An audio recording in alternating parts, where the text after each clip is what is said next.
Janine, and my apologies again. Am I audible? You are. All good. Oh, thank you so much. Technology has a tendency of failing you at the worst of times. I just want to build from what my colleagues have shared, but in particular from Yab's grounding and framing of the conversation. The framework for me does two things. It deals with the notion of professionalism and deals with it quite separately to the process of professionalization. And it does attempt to move us in new and different ways and in a path towards one, professionalization as a process, but also the recruiting of professionals into the sector. So around professionalism and in dealing with that concept, the framework does give guidance on the caliber of people that must come into public service. So the whole thing about skills, character, values, commitment to public service and excellence, and all of those nice things that it talks about a merit-based system, recruitment system, independent interview panels, and it does also speaks to ensuring that professionals do remain professional in their conduct, right? And it does talk about enhanced framework for consequence management. Where I'm finding, and these are just general observations on the framework, where I'm finding gaps around the concept of professionalism is that the framework fails to recognize and appreciate the role of professional bodies, and we do talk about them, right? That they can play in holding professionals to a high standard of professional conduct. And I think Yap did speak a bit about that and how it can work and how it's worked in the past. And I don't think that the public service and the public sector in particular is always poised to do this level of oversight, right? And ensuring a high standard of professional conduct. And then the framework deals with professionalization. And for me, professionalization is about the people and the institutions, so the systems and the processes for public administration. And it's often difficult to talk about professionalization while looking on only just one side of the coin and not looking at both sides of the coin. On the main, the framework, its emphasis in the conversation around professionalization is on the people. And I think for me, that's the point of departure in recognizing that in the conversation about professionalization, we ought to be talking, yes, about the people and how we bring the right people on the bus and we put them in the right place in the bus, and how we determine where the bus is going, but also about the systems and the processes for public administration. And so obviously in its present form, the framework doesn't do that.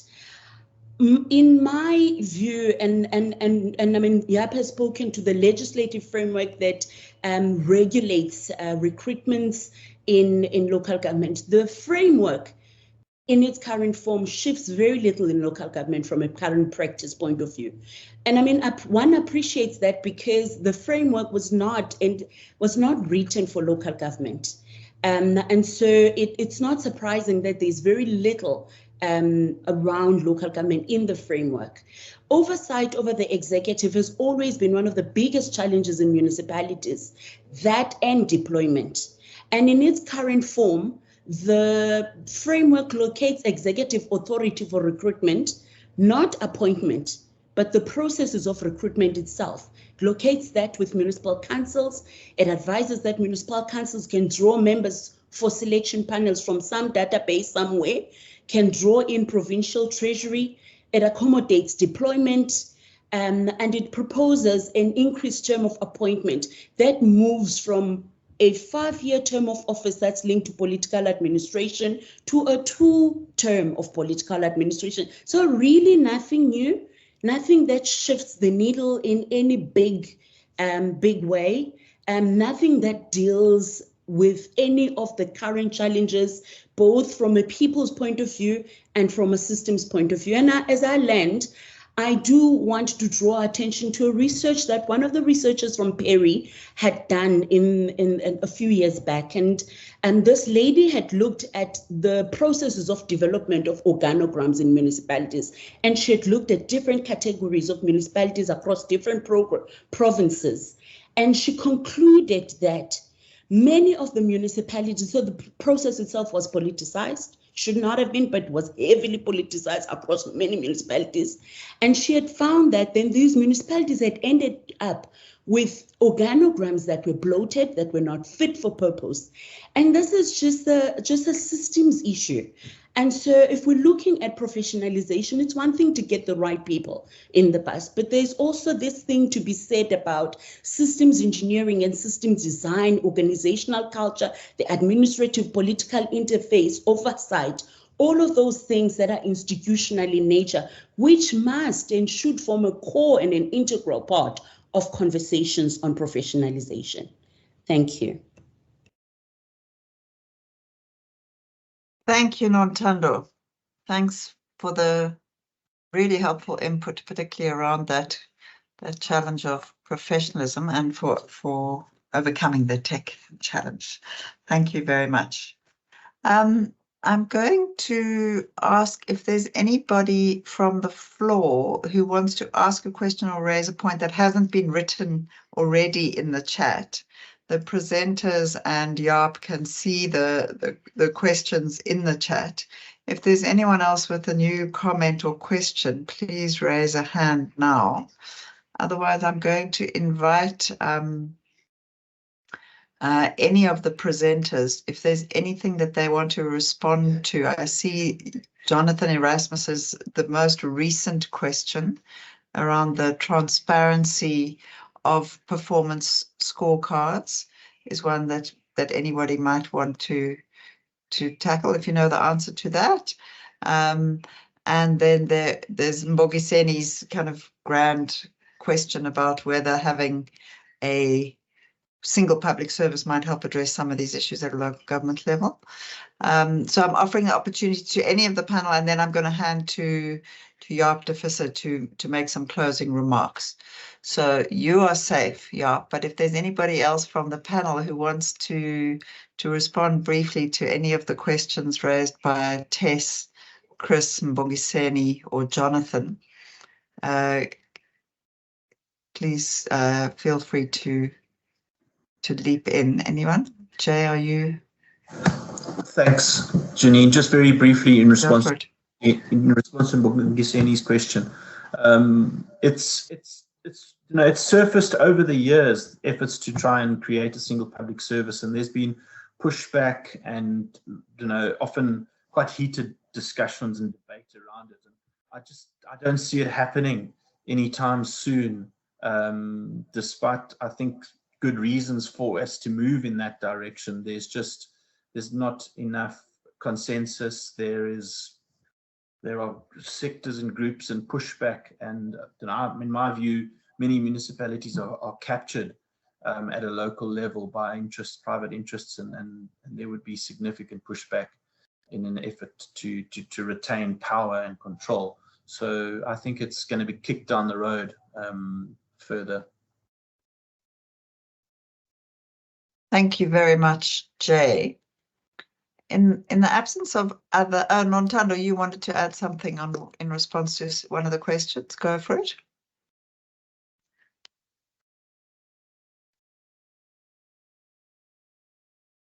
Nontando, can you unmute yourself, or do you need help from us? I'm able to now. Go for it. So I wanted to respond to Jonathan's question and say that mostly efforts up to now of trying to open up and make transparent the performance management process in particular in municipalities often run into the labor law wall. And I think the proposal that Jaap had presented, that one of getting a bigger role, or crafting a bigger role for the Public Service Commission, in municipalities makes sense for me, because then it becomes an independent body that can play a better performance assessment role, oversight role, that can hold this information and maybe can even report on it in much more meaningful ways, so that performance assessment, particularly that of local government, is not measured just by one indicator, which is the audits. That we have a rigorous and a multiplicity of indicators that look at performance of municipalities, and that it rests with different bodies. And I thought that is perhaps a role that the Public Service Commission could, in addition to other things, also play. Thanks. Thank you, Nontando. I've got Girish and Jay. If you'll both be very brief, then I'm going to hand, after you've made your points, I'm going to hand back to Jaap. So Girish, did you want to say something in response to one of the questions? No, I'm done. You Thank done? you. Okay, thanks. Jay, you had something else you wanted to respond to? Yeah, thank you, Jonathan Erasmus, for the question around Section 57 managers and their scorecard. I think what should be done there is we should initiate promotion of access to information requests to challenge those positions that are being adopted by some Section 57 managers, because those scorecards are not worth anything if they are not made available, and to see how I've seen scores and scorecards in prior years, but if that is the position, the latest position being adopted, I think an access to information request and challenging that in court, if need be, would set a precedent, hopefully in favor of transparency, so that those scorecards are made routinely available. Thank you for the question. Thank you, Jay. Thank you to all the participants for those enriching comments and questions, and to the participants from the EU-funded projects who've been able to think on their feet and draw from their real experience on the ground. It's been extremely helpful to the conversation. I'm going to hand to Jaap for any sort of closing comments in response to the conversation, and then I will wrap up. Thank you. Go for it, Jaap. Thank you so much, Janine. Yeah, let me just use this opportunity to pick up on a few of the points in the chat, very briefly. So, just the last point about the transparency. Local government is awash with principles and laws demanding transparency, but it's actually one of the most secretive spaces in government. For example, I don't know whether you're aware that Section 56 managers are supposed to declare their financial interests to the council, and the council is supposed to make that public. Now, where have we ever seen that happen? So there's no shortage of instructions to local government to be transparent, but it's often not implemented. Just a few responses. I'm not sure about the confidentiality. Tessa's point, I'm going to have to leave that one because I don't have a considered response to that. But the COCTA MEC's role, very briefly, the MEC for local government is supposed to monitor not just the MM and CFO appointments, but all of the Section 56 managers. So if the MEC in the Eastern Cape doesn't do that, then that's not right, because the MEC is supposed to monitor all Section 56 appointments, but not the rest of the municipality, where of course a lot of shenanigans can still happen. But we do have that role for the MEC with respect to Section 56 managers. Then Chris's point, a very good point, can only the MEC challenge appointments? No, the public can do so as well. There's quite a lot of interesting case law where the courts have said, citizens have standing. They may not be directly involved in the appointment process, but they have standing to challenge flawed appointments. So the public, communities can take flawed appointments to court. I would also hasten to say that I don't think that is an overall systemic solution. We can't place the onus on the public to make sure that appointments are legal. But when there are problems, certainly the public can take that to court. Bongisene's point, I think, has been addressed. I'm also quite skeptical of the feasibility of it. I also believe it's extremely expensive to implement. It's not going to be within the government's means to implement this. But yeah, that's a big debate. And yeah, I'm glad it's being raised. I think it needs to remain on the agenda. Examples of professional bodies that regulated their professions well. I'm not a real expert here, but I mean, yeah, I mean, engineers, planners, accountants, architects, health professionals, auditors. We have so many professions that have these associations. Some do well, some don't do well. But I think as a conceptual direction, I think it's useful to consider this for local government. And I would like to mention SIGFARO, the Association for Chief Financial Officers, I think is a pretty credible institution already. For municipal managers, there isn't really anything, but for CFOs in local government, there is already a credible association in place that I think, as Sarah indicated, emanated from the profession itself. And I think that is a very good point. And then, yeah, lastly, I would also be just where we are in South Africa, in the capability of our state. I would also just like to mention, I think in line with Sarah's comment, the ability of our state to absorb and implement reform. Let's not overestimate it. Sometimes it's just better to continue with what we're doing and make tweaks rather than radical proposals that's going to turn government inward focused for years and ultimately not productive. Yet we cannot continue with what we're doing now. In 2021, the national government admitted that these competency requirements for senior managers, they were introduced in 2007. So that was 14 years ago in 2021. Government admitted itself that only half of senior managers meet them. So if you have a policy and after 14 years you claim 50% performance, surely that means what you're doing is not working. So we need a different approach to senior management appointments. And I think, yeah, this discussion was extremely helpful to move us in the right direction, hopefully. Thanks so much for having me, and back to you, Janine. Thank you so much, Jaap, for providing a helpful foundation for the conversation, and to all the speakers who brought such rich experience and diverse points of view to it. This theme of senior appointments in the public service was a key, we see as a key piece of improving accountability and reducing corruption in South Africa. And for that reason, it was the technical assistance facilities theme under which we dispersed our technical assistance last year. And that's why we held this webinar to kind of have a substantive conversation on that question of senior appointments. What's the potential of them to contribute to anti-corruption reforms? In wrapping up, I'm thanking all the speakers and also letting you know that we've got a number of themes coming up this year under which we are dispersing technical assistance.